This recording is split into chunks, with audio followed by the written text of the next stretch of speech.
मुख्यमंत्री विष्णुदेव साय नारायणपुर के ओरछा इलाका में मलखम खिलाड़ी मन के करतब ला देख क्यों कर सराहना करी। मुख्यमंत्री विष्णुदेव साय के नारायणपुर जिला में प्रवास के दौरान वहां के युवा मलखम कलाकार मन मुख्यमंत्री के सामने अपन कला के प्रदर्शन करी। ये मौका में मुख्यमंत्री श्री साय खिलाड़ी मन शाबाशी देत के हिम के अबूझमाड़ के युवा मन मलखम के जरिए नारायणपुर और अबूझमाड़ के नाम ला देश विदेश में लोकप्रिय बना दे हवे।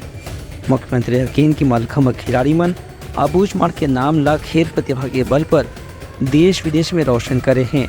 मुख्यमंत्री का मलखम के खिलाड़ी मन ला शाबाशी और शुभकामना दिन। बता दें कि नारायणपुर के मलखम के युवा खिलाड़ी मन इंडिया गॉट टैलेंट के विजेता बन चुके हैं और अब उमन की प्रसिद्धि देश के संगे संग विदेश में घर हुआ थे। एक खिलाड़ी मन ला अमेरिका गॉट टैलेंट प्रतियोगिता में अमेरिका में भी प्रवेश प्राप्त हो चुके हैं।